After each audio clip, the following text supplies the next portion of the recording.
So, Rudy, thank you very much for making time to share your insights into the future of leadership. But before we walk into the future, can you please tell us a little bit about your background? Where Oh, did you where did you grow up? thank you, Doctor, for having me this morning. Well, I grew up, I grew up during I was born in the 60s and was raised on the west rand of Johannesburg. I'm from Johannesburg. And I grew up in, what was a formerly, or under the legislation of the apartheid regime, classified as a formerly non-white or colored area, but it was quite a mixed area called Western Native Township. And as you know, there was a great demarcation and legislation around our spatial divide as a country.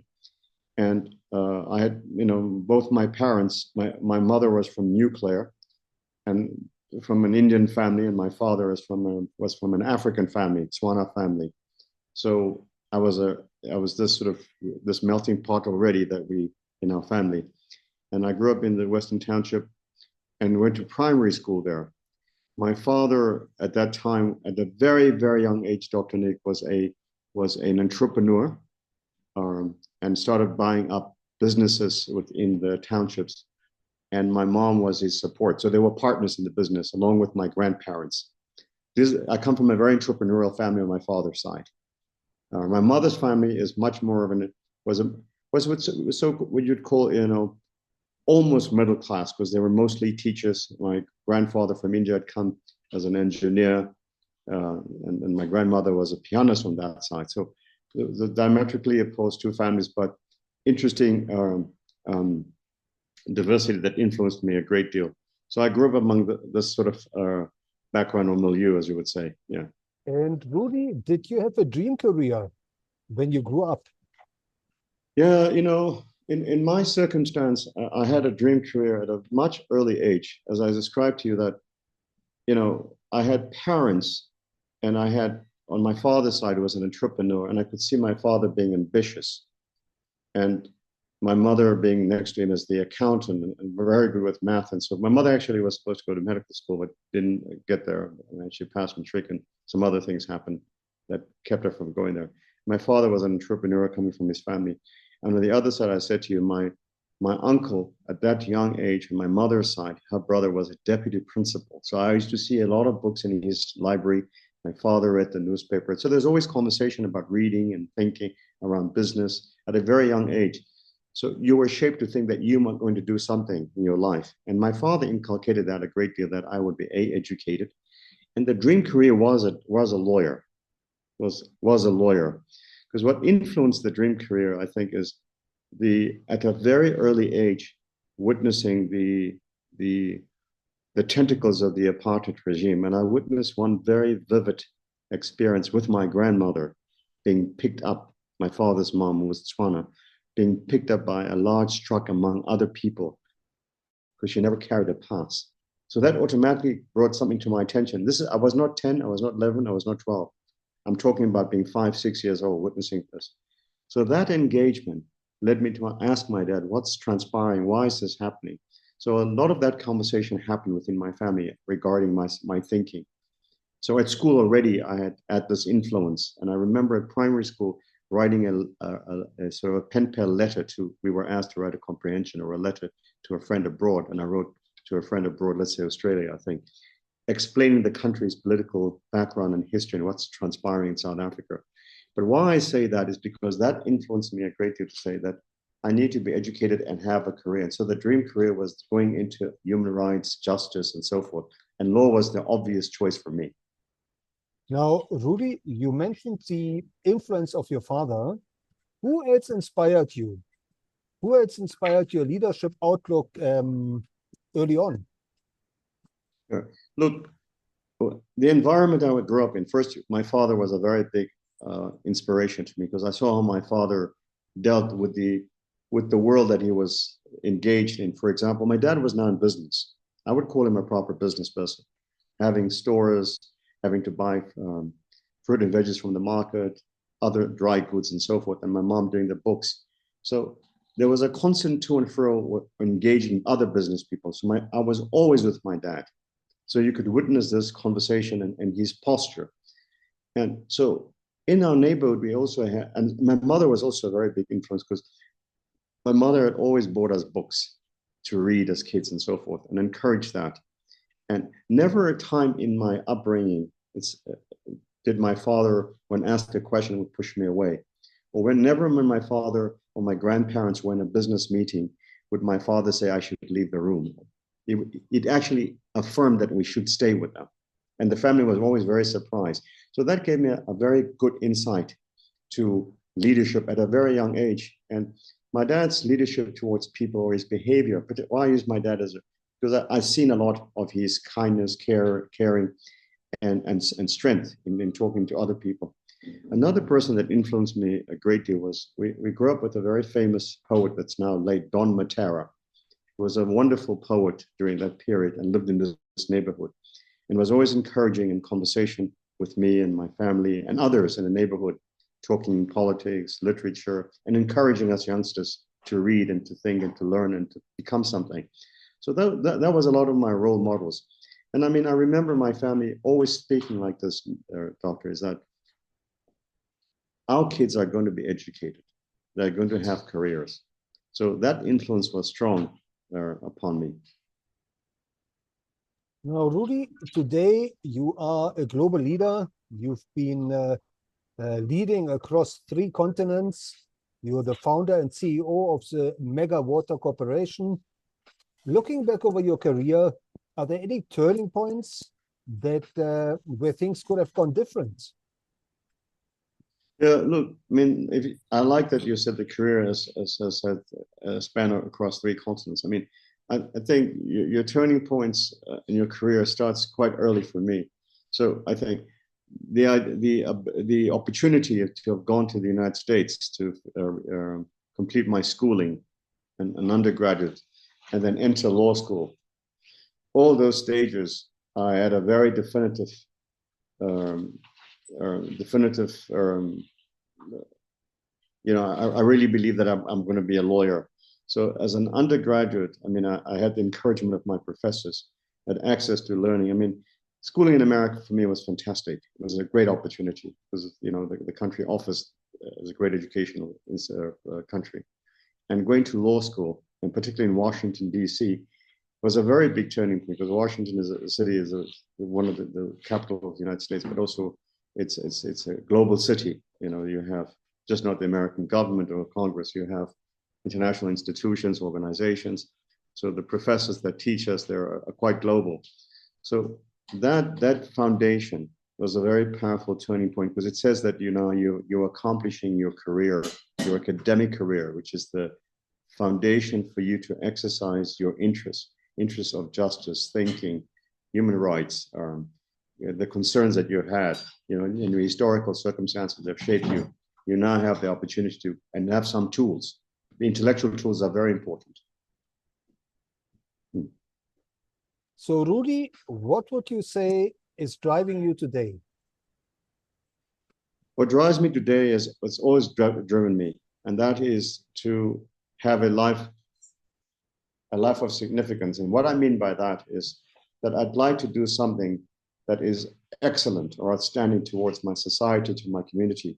As I said to you, that my academic career led me to work in the corporate world. So my foundation of understanding human rights, of wanting to have inclusivity, coming from a country where that was not. These are very strong influences upon me, how I see the world. So going to the corporate world in America was a contradiction for me too. But that training was good for that too. And I found myself in that contradiction. And when I returned from the United States after being in the corporate world there in investments and in law, coming back to South Africa, I joined the unions.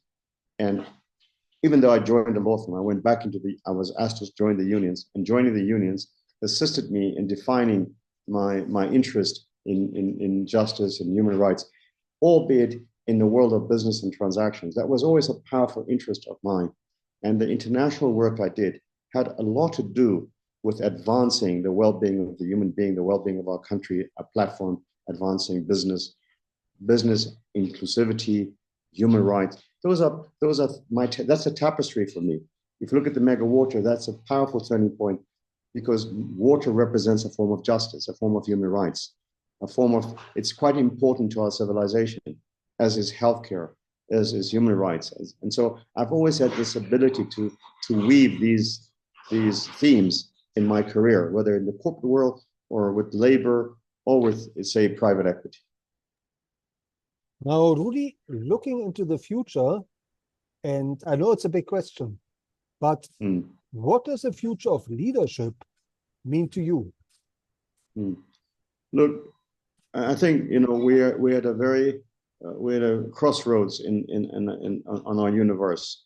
I mean, leadership that we know, just to be that we know of the past and is currently still in its format. The foundations has always been leadership with regard to power, the legacy power. It's always leadership is always defined for some reason by the corporate world. I don't know what that is, or by politics. So that legacy of power and relationship to people, I'm the king, I'm the boss, I'm the teacher. You listen to me. That top down. For example, if you look at the word manager, it derives from Italian and French, Maggiano, Maggio, and Manegere, both meaning have to do with getting on a horse and riding it and giving it direction. I mean, what a metaphor for that word, manager. So our leadership is in that cell. Get up, I'm directing, I'm leading, I'm galloping, etc. So the future of our leadership, I'm not saying that we must throw that out. I'm saying that the future of my thing in our leadership is that there has to be some introspection with leaders itself and across the board. That there has to be a sensitivity towards the world that we live in. So that sensitivity is around empathy. That's about insightfulness. That is about conversation. The self-image of our people. It's an imperative that that we cannot live in a world where the image of leadership is this one of manager. It has to be something different. It has to reach out to a particular constituency it's interacting with, because particularly the issues that we're dealing with. So that's a very big theme for me. The future of leadership is around this empathy, this concern for others, and that means your workers. I mean, we cannot be measured, in my judgment, by Wall Street or the Dow Jones. That can't be the measurement of leadership in an organization. It has to be that people have a conversation, people have a participatory interest. And I saw some of this, for example, in the union. It was my first exposure where the union had this collective thinking, had this understanding between people, listening. And we need more of that for the kind of vitality the world is going towards. We need that listening, conversationalist, inclusivity. Those are the parameters or the elements I think the future of leadership is going to be. And I think for example, the word lexicon, the lexicon manager, is going to disappear in 50 years from now. The language has to change. Right. Now, Rudy, looking back over your own leadership career and maybe casting your mind back to the young Rudy, when you were a future leader, what is your opinion on how do we enable? What should we do more to enable future leaders, to develop future leaders, and to encourage future leaders? I think a fundamental thing, going back to my earlier point, just to address your point, is that we have to see leadership now, not only just in the corporate context, because that corporate model is also copied by other institutions, whether it's the UN. They also look at top-down approach, yet it's supposed to be about conversation. I think leaders, the future of leaders, we have to give leaders the tools, and that tools are about ourselves, but as introspection. Leaders have to look at themselves and decide, as we talk about the soul, and not just in a surface manner, to really understand what are we dealing with when we're talking about leadership. We're most often talking about people, whether it's in the church, institutions, or at work. So you have to discover how you are towards the other person. You know, in South Africa, we talk about Ubuntu. It's a powerful concept, you know. And so I think we have to go back to some of our traditions, particularly for our continent and for where we are, and inculcate those elements of foresight, of the image of leadership, just not in the corporate context, but leaders should have skills that give them the ability to understand when they look at a problem, the problem is a conversation between people, an understanding between people. You know, there's care and kindness. These are very important factors, particularly in the world that we live in, that for leaders to shape, and the qualities. They're the only qualities that can assist us, because we've come to a stop now with technology. We've come to a stop with developing our civilization. So we find ourselves, we're looking for new ways, but we don't have to. It's within ourselves. It's within us. I like that. Now, Rudy, these are, as you say, these are challenging times as the world is stumbling from one crisis into the next. And future leaders are bound to encounter challenges. What is your advice for future leaders in terms of the challenges they are bound to encounter and hopefully overcome in their career? Look, I'd like to posit something to you, Doctor. I think, and I mean, I've made a very good point here about the, you know, when I made a point about the quality of leadership that we have now, that we need a different quality of leadership. So I think that the future, the challenges that we face and the complexity of our world, you know, we don't have, you know, the requisite tools going in. Everything cannot be about strategic planning and disciplines, you know, or P&L. That cannot be the format for our leadership going forward, and the complexities of the world and the vicissitudes that we face in the world. I mean, there's a number of things in subtext. So you're going to have to require leaders to look and say, what are their new set of tools? And the new set of tools are not based in technology or strategic planning. They're really based in the human effort. They're really based in saying that we need to devolve our power to get the best of workers, to get the best of people in the institution, to get the best of people in the church, to get the best of the youth at universities and schools. We're going to have to say, share this power. And sharing that power creates the democracy that we want and the freedom. It then gives them what I call unity of effort. That unity of effort, there's a response. And you'll see, just like an artist, you know, so maybe we have to look at artistry as an example. Painters take forever to paint a painting or a picture, and they will tell you the different facets of that painting when it comes out, why it represents that. So I think that this creativity and imagination for future leaders is very important. They have to go back to reimagining themselves, reimagining the world in relation to what we are as human beings and what are the strengths. And we'll dig and you'll find that treasure.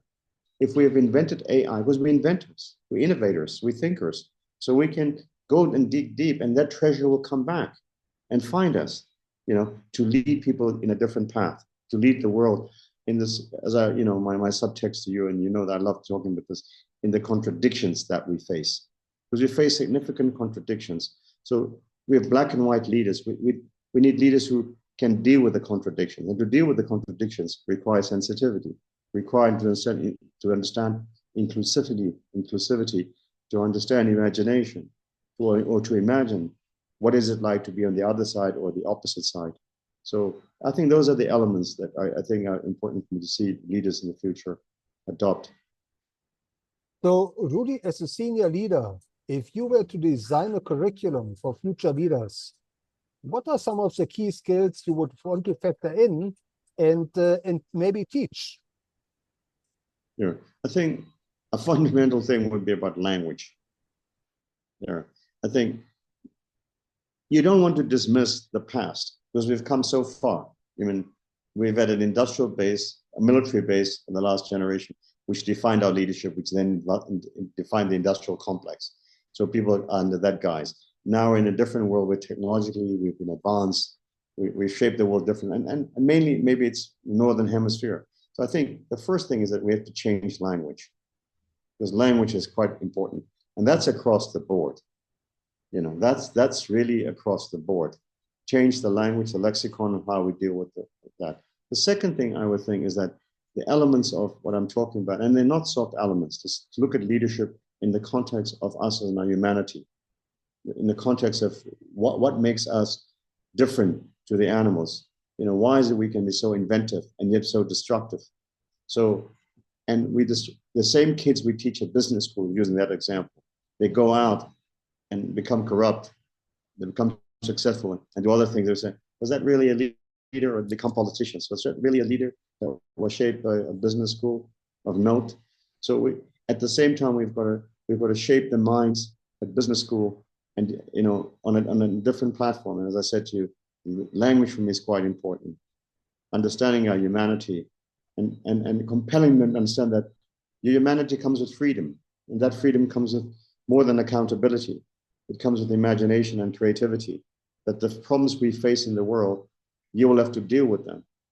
When you sit in the office, there's a real understanding of, as a company, unless you understand poverty in some contexts, healthcare, that knowledge base of the issues that we face or our people face in the world is quite critical for leaders. It has to sensitize them more than the shareholders. So those are some of the elements I bring in a business school. It's a definite, and ironically at MIT they teach some of these things in the business school. They do teach a different way of or educating business leaders to look at the world and deal with the contradictions, as I always say to you. Yeah. Thank you. Now, Rudy, as a mentor to many future leaders, can you maybe share a success story or two where you mentored an upcoming leader and that person took your advice to heart? Look, I like telling these two stories because, sometimes you want the proverbial great story, So at a very, and I always saw myself, now that you erased that, I always saw myself as a mentor. I remember whether it was undergraduate or even at primary school, other kids would come to me and says, how do we do this? How do we advance this? And how do we put our presentation together? As an undergraduate, I was asked, would you lead this conversation for us with the professor? Would you lead this conversation with the president? When we have Teams meetings about, doing our joint paper together on a seminar, Rudy, would you lead this? So I found myself always playing a role like that. And in advance, when I was finishing undergraduate, I worked at my undergraduate university and as a assistant missions director. And there was a student that was refused because of his grades. But I went to seek this kid out because I had this strong, as I said, my tapestry has always been about human rights, always about justice. It's just had this, and I went to seek this kid out in Cincinnati and brought him back into the fold and encouraged him to retake the SATs. He did better. He was admitted. He went on to law school. And throughout that period, we've been friends and I've been mentoring him, even into law school, where he had choices. Today, he became a very significant lawyer in the United States and Ohio and worked for Obama and so forth. The second incident that I have that I mentoring was in my own capacity was at Mega Water. When I started Mega Water, I had a young lady, and she came to work for me as my assistant, as a secretary. And after punching holes and talking to me, I got a sense that in conversation, this is somebody that wants more. And because of her learning, there was nothing that I didn't write or produce or develop without giving it to her, say, learn about this.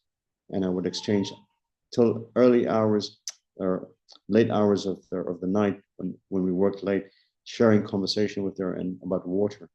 And she became very excited. And she encourages me often, writing me notes now today about water. So her career spurned from being in my business to becoming a sales executive for one of the large European businesses in water and infrastructure. So those are two. Another example is of a very good friend of mine who sits now on several boards, and I've influenced greatly, and I've always tapped my intellect or my wisdom and so forth. I say wisdom because it's come late in my life now. So so those are some of the examples that I have exercised in my life in assisting others to become something. Now, Rudy, throughout your career, you have encountered many leaders. You have worked with quite a few prominent leaders.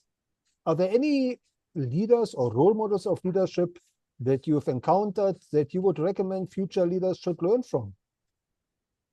Yeah, look, I search myself with that question, and where I'd like to say, we like to look at the world and say, here's the world map.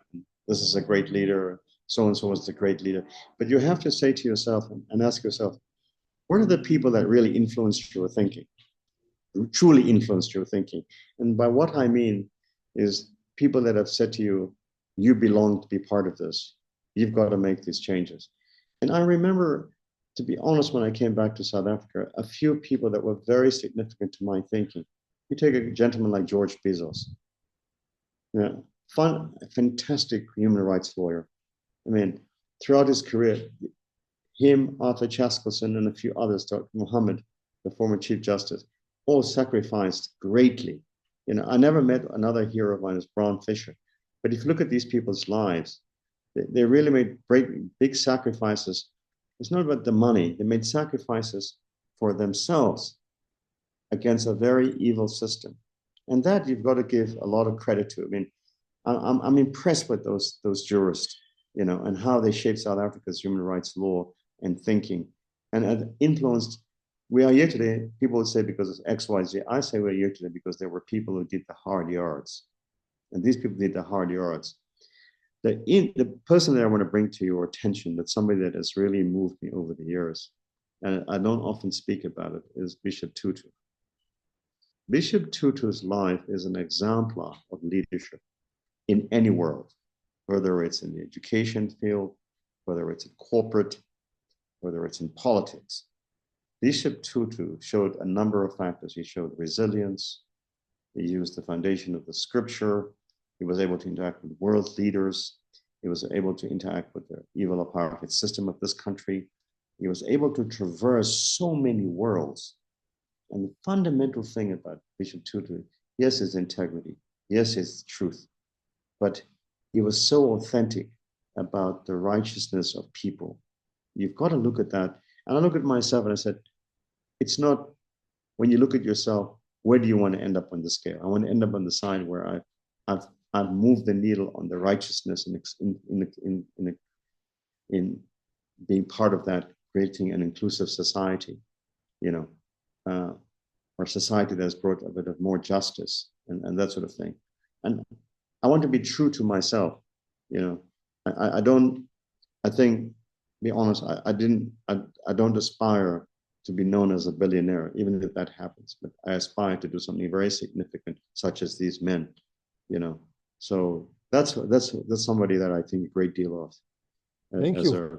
an exemplar who can, you could use him at Citibank, you could look at him in the Norwegian government, you could look at him anywhere and say, wow, this man had tremendous spiritual prowess, intellect, faith, and believed in something much more important beyond the robe that he wore. Thank you, Rudy. Thanks. Now, how can our listeners follow you, and where should they connect with you? The great thing you can connect. The best thing is to connect with me on LinkedIn, right? Yeah. So Perfect. LinkedIn is a fabulous a modem or modular Right. manner of interacting. Thank you. And last Thank but not least, Rudy, what is your message to the millions of learners out there who are about to finish school, start a career? What are maybe one or two success principles that they should keep in mind? Sure. It's like rock climbing. I always give them this example to the young students that when you climb rocks, and the rock climbing, you go from one rock to the other. You can't just run to the top. It doesn't work. So everything is a step to another opportunity. So you might start studying a particular course, and your interest is somewhere else, your true interest. Just follow the steps. Everything has building blocks. That's the first thing. These building blocks will add to your life. The second important thing I tell young people is that in your daily interaction in the world, you will meet many people at the university or in the world. And I'm talking from my own personal experience, Dr. Nick, that be aware and be always aware when you meet people. There will be an exchange, and you must know when that exchange would lead to something.